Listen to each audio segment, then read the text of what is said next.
Jue, thanks so much for joining me today. We've been following each other on Instagram for a while. I found you very positive, and you were just kind of oozing positivity, and I was just really interested in hearing about your story. So thanks so much for joining me. The first thing that I'm curious about is life before the accident. What was life like for you? So before, I was quite career driven. So I worked in a big corporate organisation, was working up the ladder, was very proud of the career that I'd had. So I worked I would say it was like an internal consultant. So I would go to business areas and look at how they could improve their business. So really challenging. Which was great. Outside of work, I was a mum, a wife, and we lived a really active lifestyle. So we would constantly be out doing things. Fitness has always been something that's been in our lives for a long time, going on walks, going horse riding with girls. So we was always very fit and active, socialising with friends, and just very carefree really. We never used to really plan anything. We just used to be quite spontaneous, do things, didn't really think about it. Yeah. And that's just how life was. We kind of worked to live at the weekends with the family. Yeah. And then, so then you had this accident with a laptop where you Yes. got electrocuted. So can you tell Yes. me just a little bit about like what happened? Yeah, so I was ready to go into a meeting, was working a site in Nottingham, and I went to work. I was running quite late because the traffic was quite that bad that morning. Plugged my laptop in to print off some details that I needed for the meeting. And as I put my hands to plug the laptop in, what you couldn't see was the side of it was knocked off. So my hand actually attached to the live wire, and it's really straight. It's not what you would imagine it to be. So if you think about films and see people being electrocuted, it's kind of very animated, isn't it? Hair sticks on end, and it's all kind of very dramatic. And the thing that struck me most was that it wasn't. It was very quiet, and it was, my hand just couldn't get off. And I remember just feeling this electrical current going through me, and it like kind of went up to my face, and I couldn't get my hand off it. And then eventually it took me off, and then I just ran to the toilet and was sick. Yeah. So like a real, I think it was a kind of fight and flight automatic reaction of your body, kind of dealing with that. Yeah, and it went on from there really. Paramedics were called. They were checking ECGs because, as I've learned since, when you get electrocuted, it can either affect your nerves or your heart. And luckily for me, it didn't affect my heart. I had to go to hospital while they did some more ECGs, and then got home. And it kind of started from there really. When I got home, going to the hospitals because my hand was just very, very strange, pins and needles. I had the kind of impact of the electrocution went in my left hand, and on the right thumb I had an exit wound of where it had gone through. So yeah, it wasn't what, it was terrifying, but it wasn't what you would expect. Yeah. Did you think that your life might end, or was that not something that occurred to you at the time? At the time, and at that moment in time, all I can remember thinking is, I can't get my hand off. Yeah. And it was just that panic of thinking, I can't get it off. Why can't you get it off? And you're trying, but it's strange. It's like your body's gone into spasm, and you know what you're trying to do, but you physically you just can't do it. And it's only since having a lot of psychological help that I'd realised at that point, I probably was thinking, that's it. I'm because I couldn't release myself from it, that it was going to take my life. Yeah, which is, it's just such a life-changing belief to have to experience, that you think you are going to die at that point. Because before that kind of thing happens, you just live your life, and that doesn't really come up for a lot of people. And then to have that experience of, I'm going to die now, even though that wasn't what happened. I mean, that's a very kind of crazy belief that then starts to change things that happen afterwards for you. I think as humans, we're kind of very arrogant to think things like that won't ever happen to you. So the things, aren't there, that you read in magazines and newspapers, and you have that empathy for that person and think, oh my God, you know, that's happened. But never in a second would you ever think it would happen to you, because you just you're living your life. It's not something that you kind of think you're invincible sometimes. And I think that's the arrogance of being human. You think that things like that will never happen to you until you're in that situation. And it's and such a normal everyday activity. It wasn't like you're in a situation where, you know, it wasn't like you were crossing the road and, like, you know, and like the danger was not obvious at this point. So you couldn't possibly predict that any harm was going to come to you. No, absolutely not. And I think that's probably one of the hardest things to get over, that if I was working, or if I was in a factory and I had that element of risk, you can mitigate in your head, can't you, that element of risk of thinking, actually, there is a potential that something could happen to me. But for me, I was in a completely safe, what I thought was a safe environment. Nothing should have happened to me. And that, I think, for me has been, especially with when you suffer with PTSD, you have to try and change the way you're thinking to show that actually that is that moment in time and it's not going to happen again. And because I was thinking, well, that shouldn't have happened in the first place, how am I going to know that's not happening again? That's been a really difficult thing to get over. How did your body and mind respond to that situation? Because all of a sudden, like before, your beliefs were, I'm safe in everyday life, don't need to watch out for stuff. And then that awful thing happens where you then start to believe, I'm not safe in everyday life. Actually, everything is risky. I'm gonna like have to watch out for everything. Did your body go into overdrive with anxiety?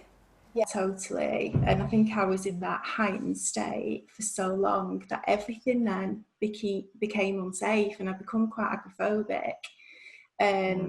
Like, I remember when the kids went, my eldest at the time, because my youngest at the time was only 2, so she was still in nappies, and I couldn't even, you know, change a nappy because nobody could touch my hand because of the pain that I was in. But even if my eldest would go up to a plug, I would scream at her and go, do not touch it, don't touch it. I didn't want anyone to touch anything. I didn't want to look at anything.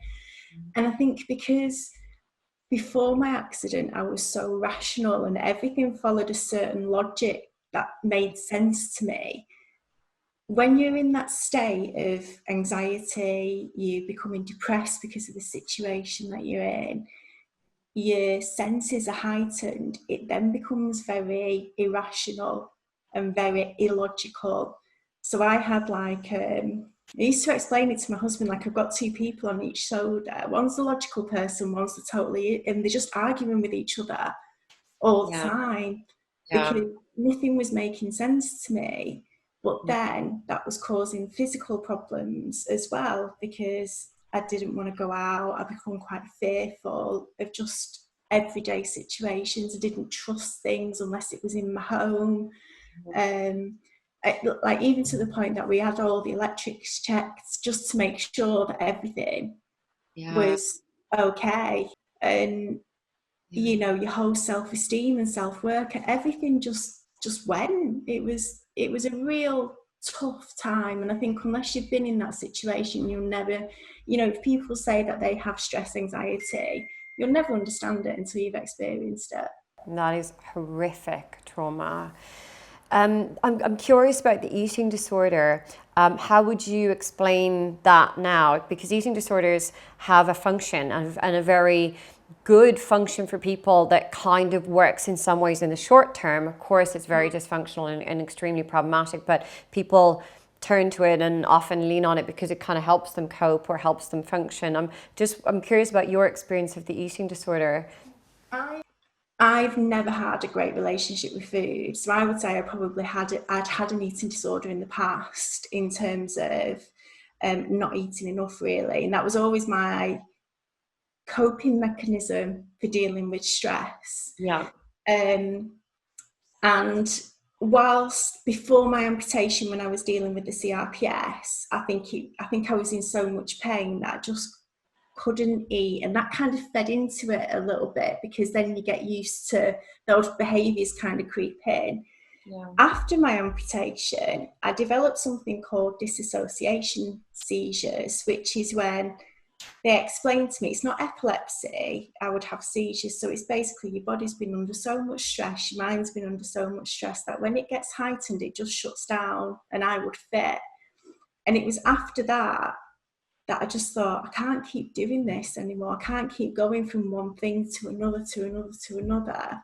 And I felt like I gave up then. So instead of going to my normal strategy, which would be you don't eat, I then went on to binge eating, which was a total shock for me and something that I didn't ever see happening.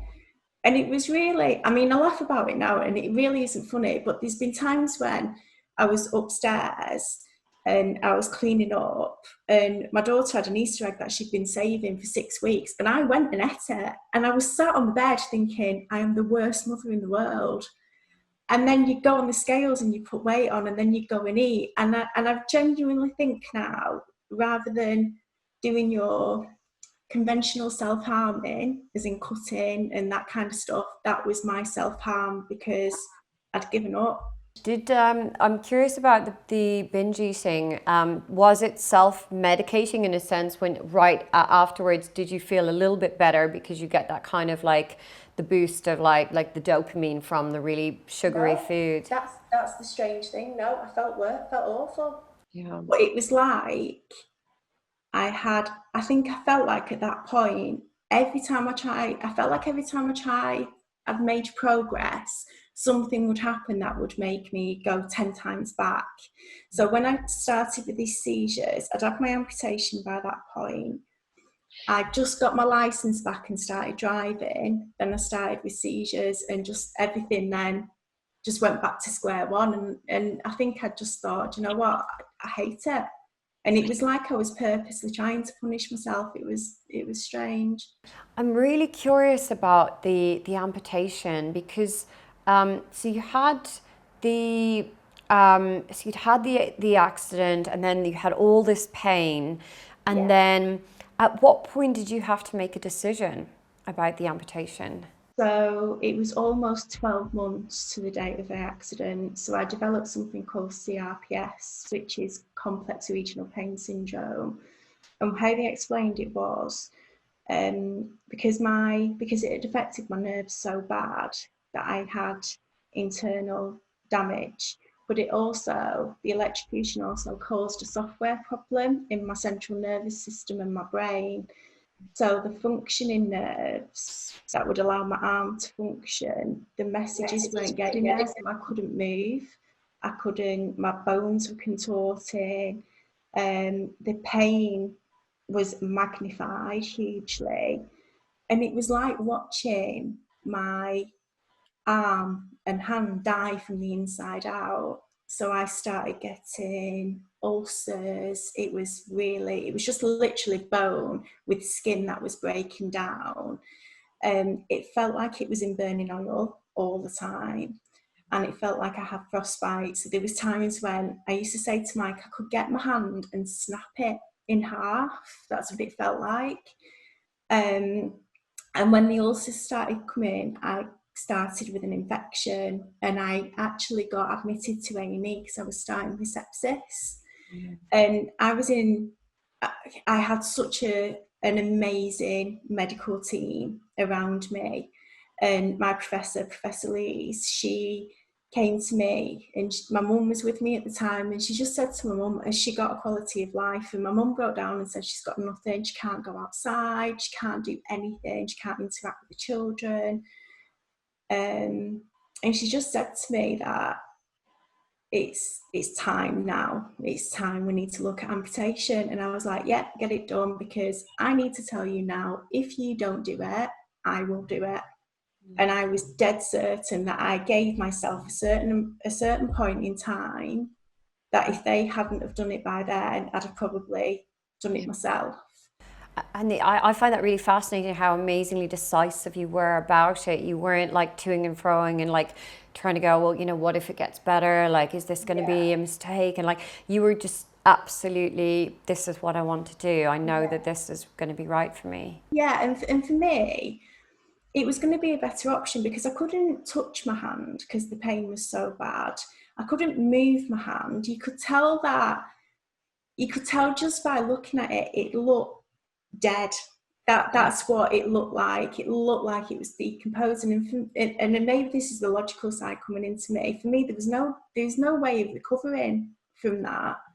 So the choice was, I either allow it to continue and then I put my life at risk if I get septicemia, or you take it off and you think, right, okay, and then you deal with the next stage of whatever that may be. And for me, that was a no-brainer. That was absolutely the right thing to do. Yeah. Some people might think, oh, but what if? What if some miracle cure or whatever? Has anyone ever kind of asked you about that? But what if, you know, if was there any percentage that things could have got better? I think by the time it had got to where it had got to, because it was so aggressive, we'd already tried that. And I'd already gone from this experimental drug to that experimental drug, to trying that operation, to looking at this, been to all different treatment centres, all different clinics. And at one point I felt like, because they really didn't know how to deal with it because it was so aggressive, I did feel like a bit of a guinea pig sometimes with medications that were just being thrown at me. And at one point I was on morphine, ketamine, marijuana spray, and all the other opiate, and that made me unable to function. And before my amputation, I made the decision to come off all the tablets because it wasn't doing my mind any good. And my opinion of that is, when I come off them and they come out of my system, my pain was no worse or any better to what it was when I was on them. But what was clearer was my head. So I could deal with the pain better because I wasn't dealing with the side effects of the meds. And then when I had the amputation, when I come round, I didn't have any medication after it. So they give you a block when you amputate. But once that had gone by, they were coming in saying, right, okay, we've got some morphine. And I was like, I don't need it, because that pain that I've got now isn't as bad as what it was before. I think they realised then how bad it was. Yeah. When you woke up, what was that like for you? I think I was worse actually before I went down, rather than coming back round after, because before I went down to theatre, I had really bad dreams about dying. And this kind of touches on what we talked about before. So I didn't know at that point what those dreams were about. All I used to have recurrent nightmares that I would die on an operating table. So then I was thinking, oh God, I'm having a premonition that that's going to happen to me. And I remember being in such a state and like begging my consultant not to let me die. And I needed to know exactly how they were going to cut my artery to make sure that I didn't bleed. You know, when you just really need the detail of everything to try and get it in your head. So I was more petrified before. When I come round from the operation, I looked at my arm and I thought, right, okay, fine, and just didn't feel any pain. And I think I was so elated with not feeling the pain, I didn't really care about I didn't really care about what my arm looked like. I was just the fact that I was awake and I didn't feel anything. And it was like being in euphoria for that period in time. You're like, everyone was coming to visit, like my mum and dad and my husband. They were absolutely terrified because they didn't know how I was going to react. And I was like, no, I'm fine. In fact, this is brilliant. This is great. And I think it's only after a couple of weeks when I got home, that's when it started to hit me really. I find that very interesting because a lot of people would make assumptions as to how that must be like when you woke up. And I find it so interesting that actually you were focusing on all the positives at that point. You weren't focusing on what you lost, but actually what you had gained. Yeah, and I think they explained to me that there's two, they from experience, the medical team said there's 2 points where you can really go down a downward spiral from having an amputation, and it's that moment when you first woke up and realise. And it's a little bit different for me because I knew it was going to happen. So it's not like I was in a car accident and then I woke up and I didn't have a limb there. I think that you would have that reaction with that, and it would be so shocking and so overwhelming. For me, I knew it was going to happen. So I think I'd already prepared myself for it. So I felt a little bit more in control of that. And then the other time is when they take all the bandages off and you get to see it. Yeah. And that's a time as well where they say, you know, the reality can hit that. How was that for you? It was all right. It was all right. My husband's an art director, so when I knew it was going to be amputated, I went into kind of, right, I need to make sure that everyone around me is going to know what to expect. So we got a photo of me and my daughter actually when we was on holiday, and Mike photoshopped a stump of what we thought it was going to look like, just so we could give people a visual. Yeah. And I think because I'd seen that, I kind of knew what to expect really. Wow. So it didn't really faze me. And I think if anyone's having an elective amputation and they have time to plan for it, I would say always try and do that. Always try and put a Yeah. picture and do that just so you can show people. Because I didn't want people to look at me and go, and Yeah. be shocked. I wanted to try and Prepare take people. control of it really. Yeah. It's very interesting that you really wanted to, prepare other people, but actually by doing that picture, you really were preparing yourself as well. My little one was 2. I think that was probably one of the things that I was upset with more, that she wouldn't remember me Yeah. with 2 hands, whereas now I don't even think about that anymore. But I remember at the time being really, really upset about that, and we had to read books called Amputation, Yeah. just so she was prepared as well. And ironically, she was the person that took it in absolutely in a stride and never questioned it. And now she just, mummy has a stump and doesn't even think anything Yeah. more. Yeah. You mentioned people's shock reaction. What's that been like for you if you see like a stranger who has a shock reaction, like automatically, emotionally, how's that been for you? I think what I've come to realise now is your reaction is based on what you're feeling yourself at that time. Yeah. So I've had times when I had my amputation, I got home and then they took the bandages off. I was kind of all right. And then one day I went to the bathroom and we had a full length mirror, and I've not really looked at that before. And I don't know whether that was purposely done or not. And I remember looking at myself thinking, oh my God, how has this happened to me? And I'd been in the house quite a bit, and I kind of wanted to go out. And the first interaction that I had with someone was really negative. So I was walking to the shop, and somebody was walking on the same side of the road with me, older couple. And she looked at my arm and went, ugh, got a husband, and dragged her husband to the other side of the road. And I just thought, oh my God. And instantly you're then put into Yeah. this kind of group of, this isn't the norm of what people expect. It's not every day you see somebody with your arm missing. And I think that then really made me realise that actually I was quite vulnerable to people's reactions. Yeah. And I remember coming home getting really upset and going, I don't want to go out anymore. Yeah. And it's only over time, and I've had some lovely reactions, I've had some dreadful reactions, Yeah. and I think the more confident you are with it,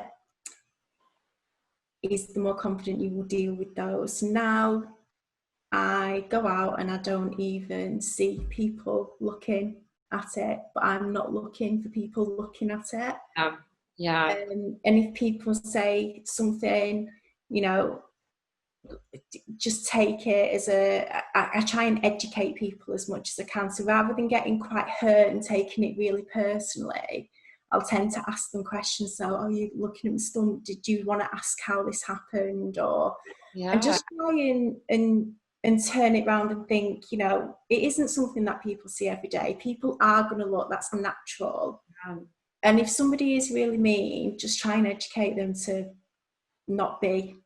Yeah, I think it's very brave of you. So if a stranger is looking, you don't really have any reservations about sparking that conversation to be able to educate them so that they can learn that actually this is something that they can get familiar with. They don't have to like have it being so mysterious. That it's something they can become comfortable with, and therefore then they don't treat another person like that, which is actually because it is hurtful for someone to get that reaction. You're doing absolutely nothing wrong, and to receive that reaction from someone is so painful. So although you are strong and you might have to experience it, you're actually doing things where it's preventing other people from having that same painful experience. Yeah, I think that's probably only the last 12 months that I would say I've started to do that now, because you do go through that roller coaster and you become angry sometimes that, why are you being like that with me? You know, I haven't done anything wrong. And then you've got to kind of separate. It's not you as a person. It's just either it's maybe the ignorance of the other person, or they've just never seen it, or they're really curious, or, you know, sometimes people are just rude and it's nothing to do with you. It's just the way that people can be. And I have to tell that actually to my eldest, because my eldest now gets quite protective over me, and if she sees it she gets really frustrated, and she's like, why is that person looking at you like that? And I'm like, but why can't they look at me like that? They've never seen it before. So don't get angry with them, because then you're being exactly the same as what that person is. You have to learn to be different. Yeah, it takes a lot of stepping back from the situation and putting your feelings to one side and empathizing so much with other people to be able to get to that point. That must have been quite a journey for you to get to where you are now.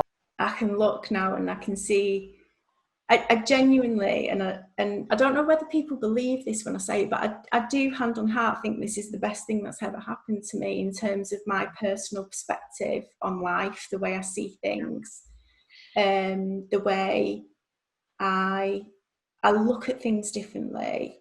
And I think there's always an opportunity to educate people, and if I can do that, you know, through what I've been through with mental health and physical health and kind of outlook to things, then this was meant to be. Yeah, I really believe in post-traumatic growth, and that actually often, not always, but often people can have the most horrific experience and then they become the most amazing person, and it shapes them in ways that could never have been possible if they hadn't gone through that trauma.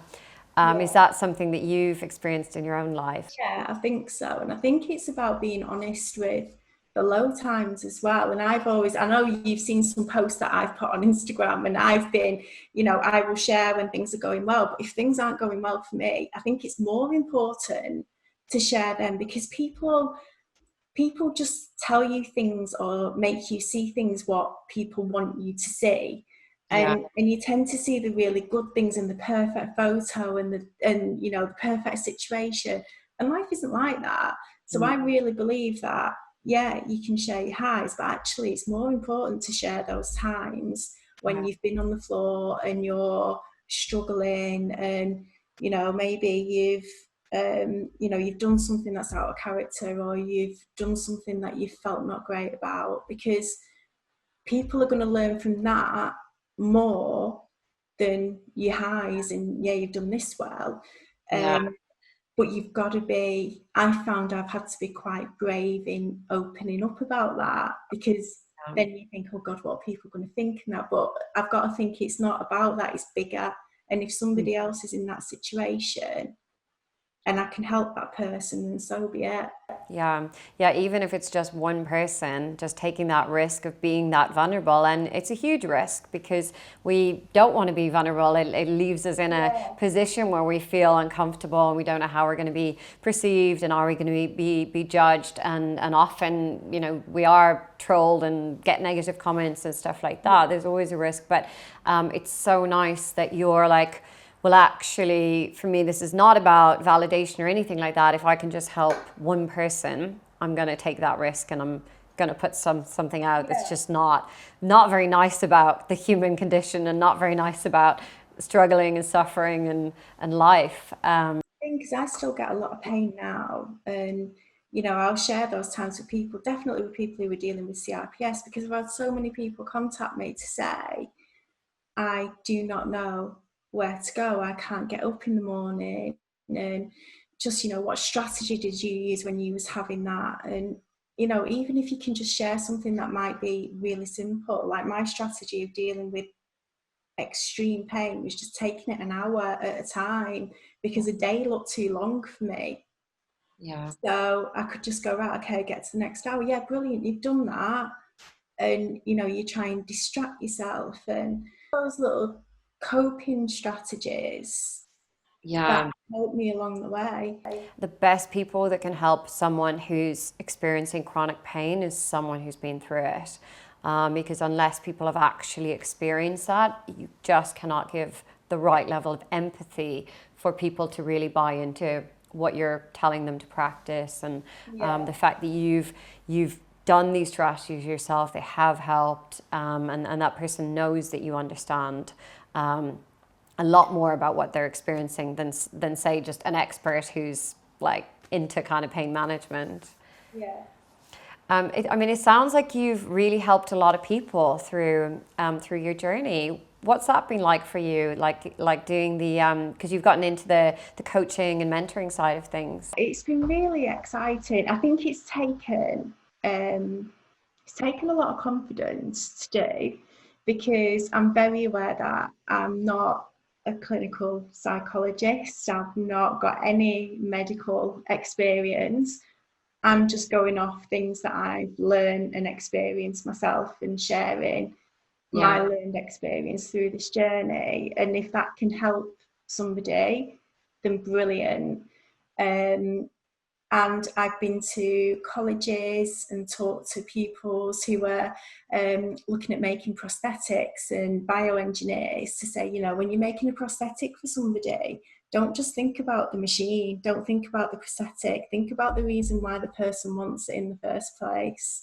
Yeah. What are they going through at that time? Yeah. I've done conferences with medical legal and solicitors and barristers, and you know, I've said, you know, having an amputation isn't just as simple as looking in a book at a figure. It's a person, Yeah. and it's all the intricate things that people don't think of. So for example, if you have an amputation on your leg and they say, right, well, you've got £60,000 for a leg prosthetic, great when they're wearing the leg prosthetic, but when they're getting up in the middle of the night, they've still got to try and hop along to go to the toilet if they need to. So you have to think about those things. Yeah, to paint that picture for people is so difficult because it's just a lot of it is invisible. There is just so many intricacies of really what that person has lost rather than these assumptions that experts can make. And when you go through the whole legal side of things, every scenario to a barrister or a solicitor will have a personal impact on that person. So it will bring back all the horrible memories of that time. It will bring back memories of how it impacted their children, their husbands. You know, I've spoken to people who've come on to me and said, you know, how did you and your husband stay together? Because Yeah. you know, I've had an amputation, I've pushed my husband away, or my wife doesn't find me attractive anymore. And it's all those things that you would never even think about until you're in that experience. How did it impact your relationship? I think whilst we were going through the CRPS, because it was so unknown and because it was so the treatment was so horrific, so it really wasn't nice to see some of the treatment.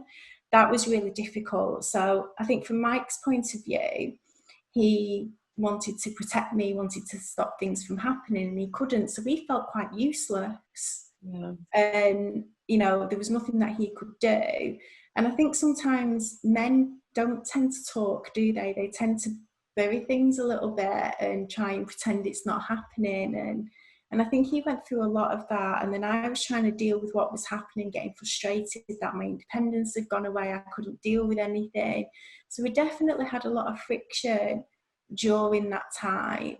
Yeah. And I think it was probably we were both in despair because we just didn't know what was going to happen next. Yeah. I think then after my amputation, Mike was really upbeat about the future. On the day of my amputation, he sent me a card, and on the card it said, "Today's a good day."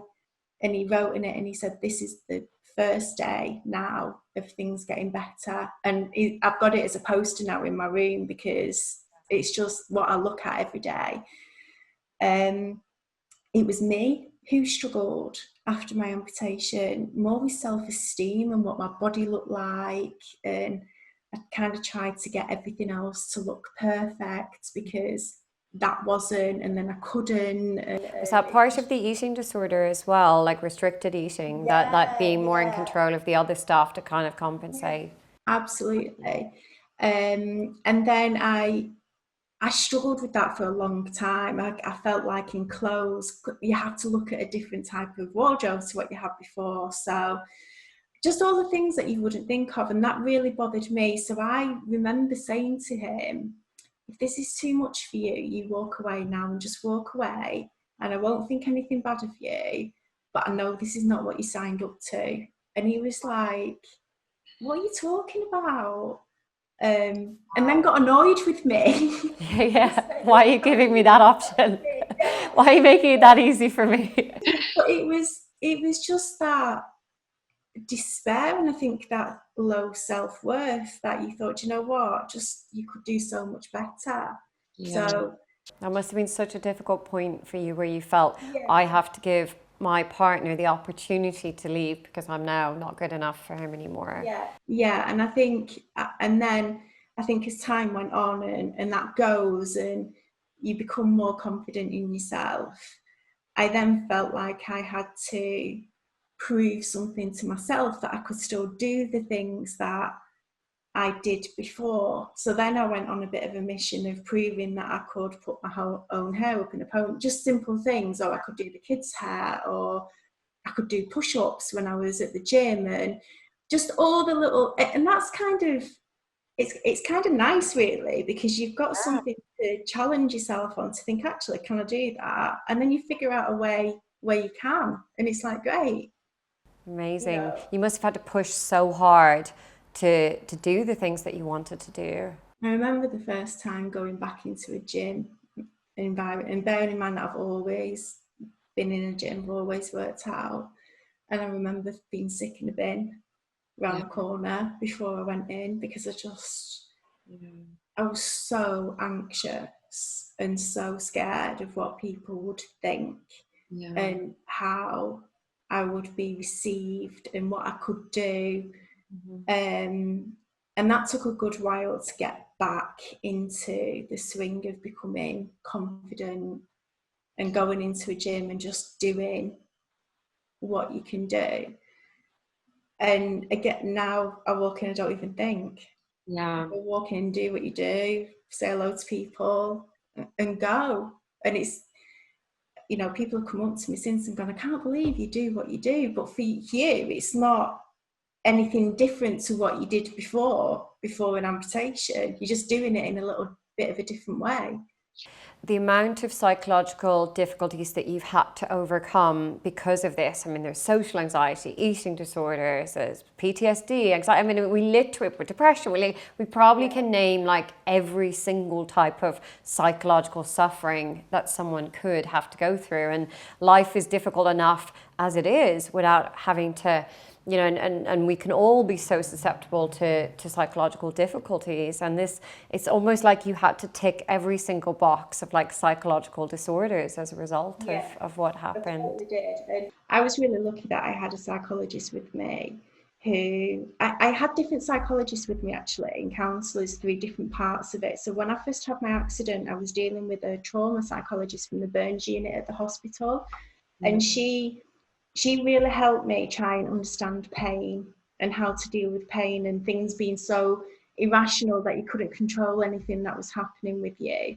So she kind of helped me deal with that. Then when I had an amputation, I was picked up by the counsellor at the amputation centre, a lovely lady called Sue, and she taught to me about being an amputee. Yeah. And how to deal with being an amputee and all the physical and the emotional things that come with dealing and being an amputee. Yeah. And then after that, I had this remarkable lady called Phyllis, and Phyllis put everything together for me. And it's only when everything was put together that I truly started seeing recovery.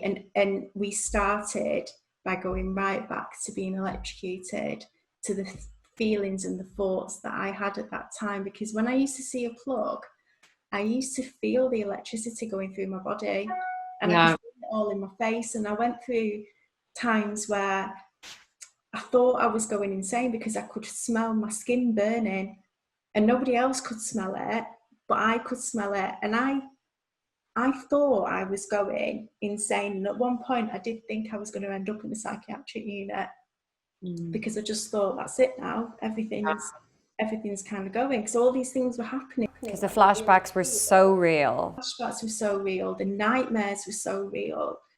It was all so real and vivid. And I think because she explained as well the way my mind works anyway, because I'm so logical but so creative, I had all the senses. So I didn't just have one of them. I didn't have the kind of smell. I had the smell and the feeling. And because it was all so real and nobody else could understand it, because nobody else had that or was going through that, I felt like I was going to lose my mind. And then when I started with fits, so they were treating me for epilepsy, but I didn't have epilepsy. I went to see a consultant in Edinburgh, and he said, right, you've got something called disassociation seizures. And basically what that is when your body and your mind has been under so much stress for so long that this is your body's way of coping. And it used to happen whereas if I get stressed, and then I'd be physically convulsing on the floor. And then I'd wake up, I'd have a huge panic attack. But with that came, I couldn't drive, I couldn't do the things that I'd built up from the last traumatic session. And that was really, that hit me quite hard. And that's when I went into that, I just want to give up. And that's when I started eating and just didn't leave the house. And because I just thought, what's the point? And very quickly, I probably had like a few weeks of thinking that. And then I remember one day just thinking, right, you cannot carry on like this. This is not healthy.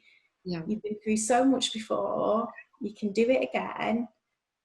And it was then, right, let's get back up again. And I think you have to have that something inside you to want to be able to do that.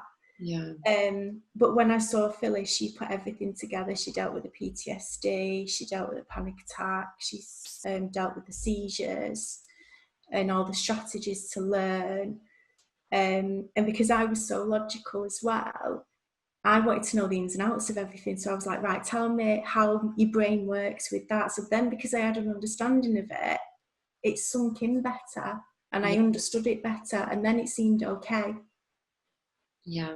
Do you would you say that you're completely free of PTSD now, or do you still struggle with the memories of what happened? It's funny, when we first went into lockdown, and when I was hearing the news all the time about the amount of people that was dying, I started getting the same dream.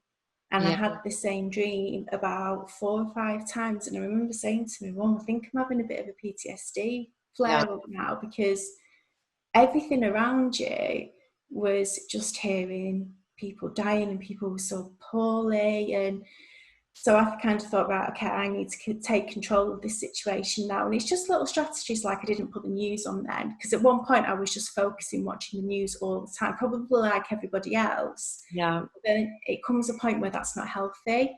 Yeah. So It's amazing how lockdown kind of just can trigger things for people that they never normally would have been affected by, because I mean, by the sounds of it, your PTSD was gone, but actually just that level of having to live a life in a completely extraordinary way, and the most horrific things going on in the world just reminded you of, or your life experiences were kind of, you kind of had to be like reminded a bit of what had happened. yeah, I think it's when your sense of danger, well, what I found with me is when my sense of danger is heightened, that's when it can come back. And even when we were talking before about what was happening to me when I was being electrocuted, I literally, from here all the way up to there, I can feel the sensation of it. But I now know that that's a past memory, Yeah. and it's okay to feel like that because nothing's going to happen to me. It's past memory that's been woken up, and that's how I explain it to myself. Yeah, the trauma is in your body and can be felt very much in your body, but you're able to brush off the symptoms and go, I know what that is. It's Yeah, fine. I can yeah. ignore it, which is really fascinating. I'm curious about the support systems that must have been in place early on in your life that gave you this strength. What would you say were the things that really kind of helped you be this strong person and find strength in the most challenging situations? I've had a few things that have happened. I think childhood-wise, I've had a really great, solid childhood with my mum and dad, two brothers and a sister. So we were very working class background. My mum was always is a very, very strong lady, and she is the kind of, like, she's 76 now and she doesn't even look like a day over 50. She's amazing, and she has the mindset of, you are able to crack on with things and you can do things, and if something happens, it happens, you move on from it and you can move on from it. Yeah. And I've been very lucky that I've had no significant trauma, in my childhood or anything like that. And, they kept us quite grounded. So I think the foundations that I've had have always been really strong. And I know that whenever anything's happened, I've always had that support network there, which is great. My niece passed away when she was 3, and that was before my accident.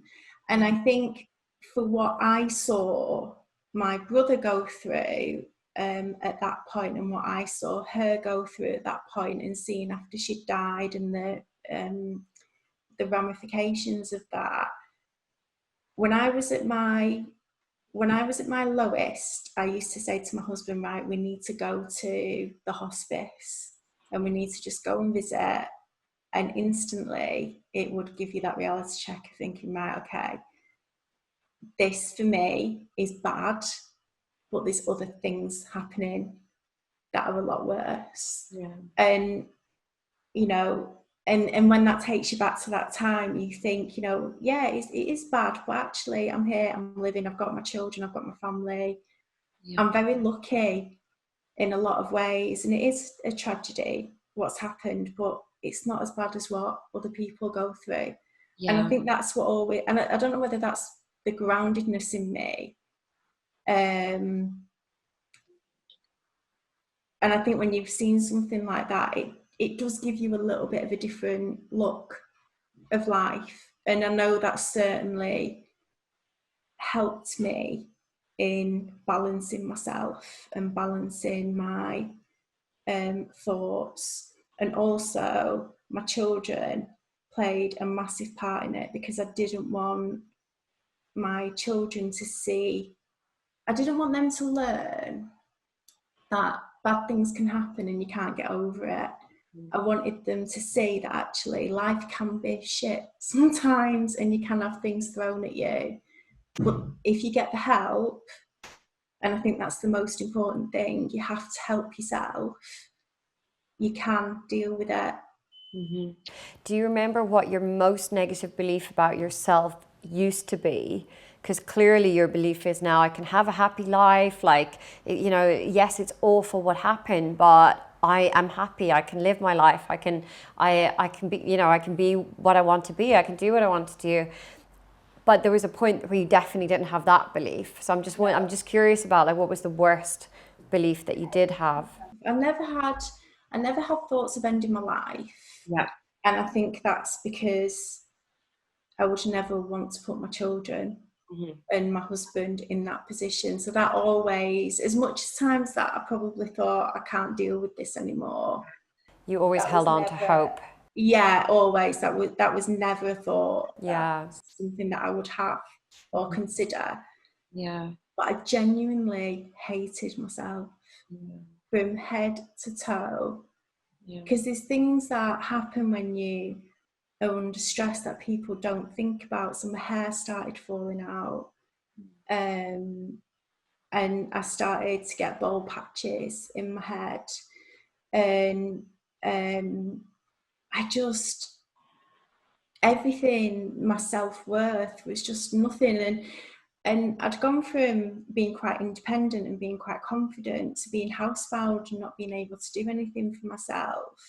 Yeah. And then when you're housebound and you can't do anything for yourself, it kind of feeds that mentality and that feeling that you've got that you're just not worth anything. And, you know, I didn't think I was worth anything really. I looked at the mirror on the times that I did look at the mirror and just hated every little bit of me.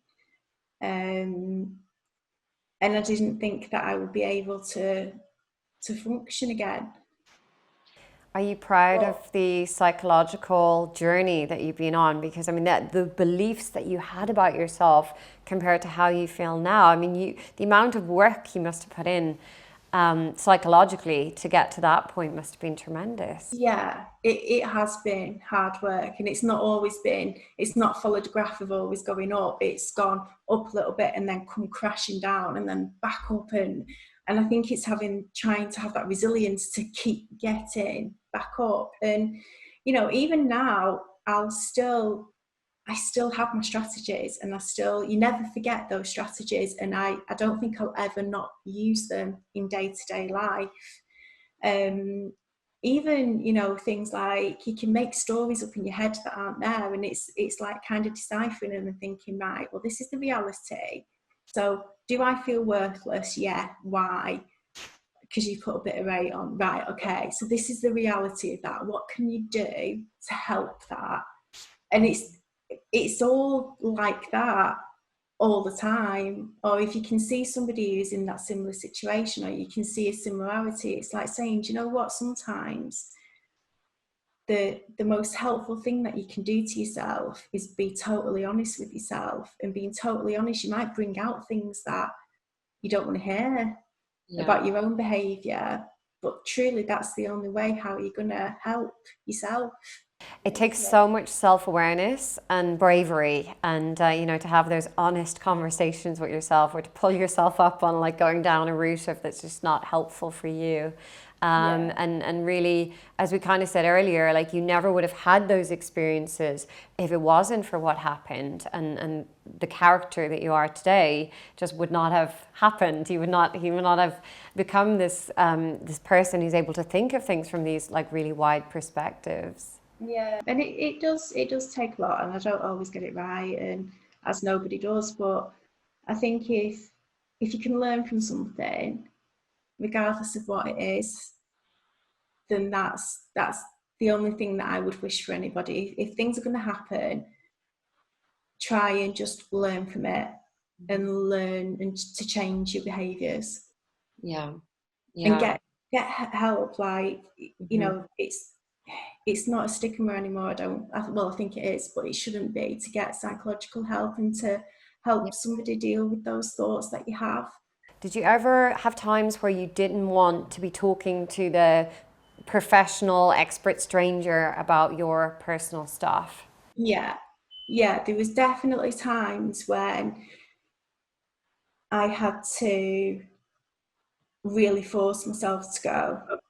Mm-hmm. Because I think, because as well, when you're out, when you have your session and you come out of that, you are so emotionally exhausted. If you've been honest through it, Yeah. you are totally drained. Yeah. But then it also brings up things that you need to think about and you need to look at and deal with.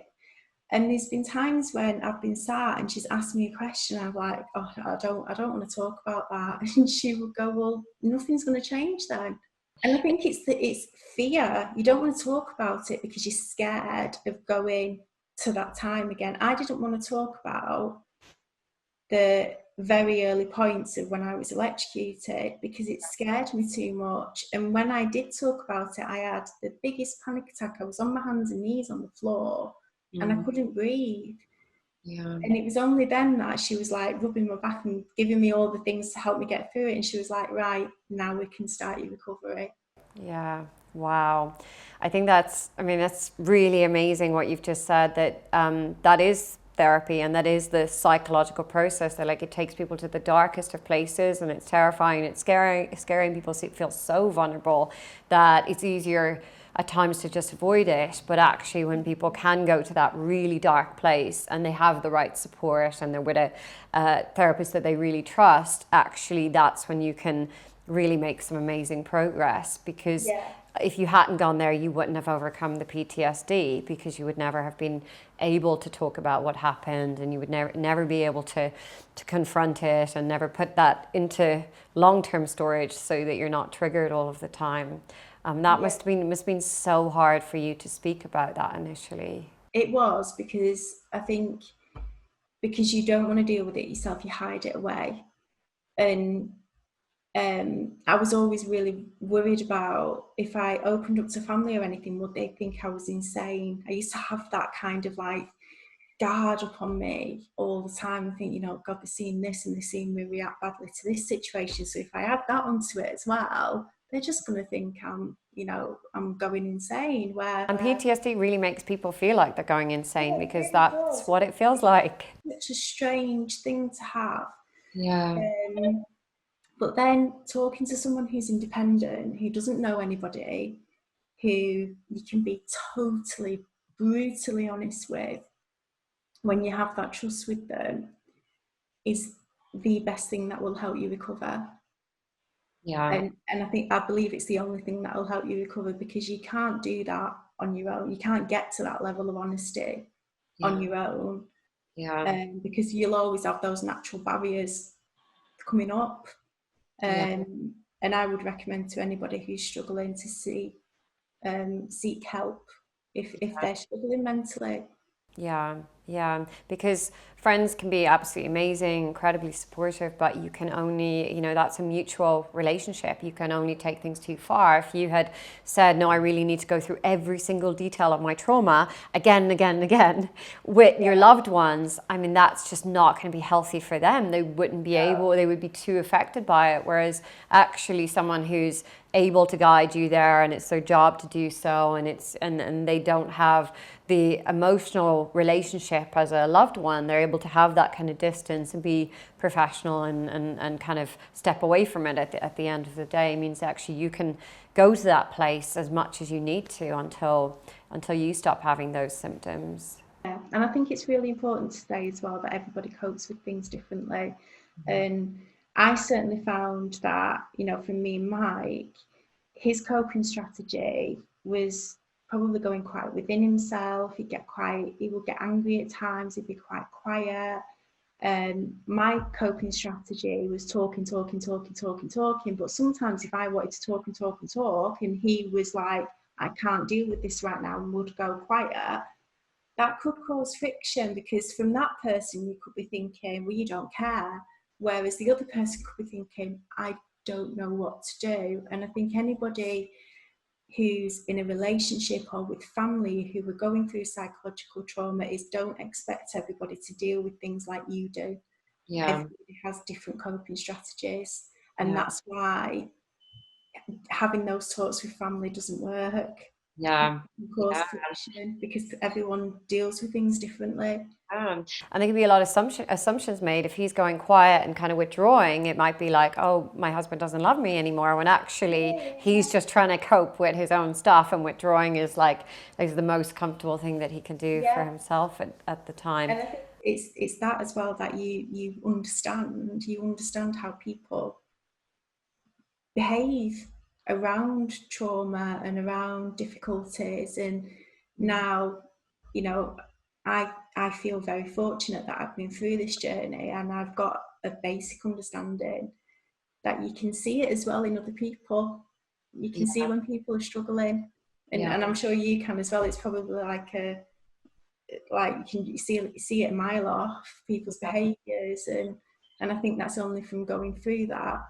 I think one of the things that definitely, if someone has been pushed to go through so many psychological struggles, if they go to those dark places and experience their most difficult emotions, the level of empathy they can have for other people is just phenomenal.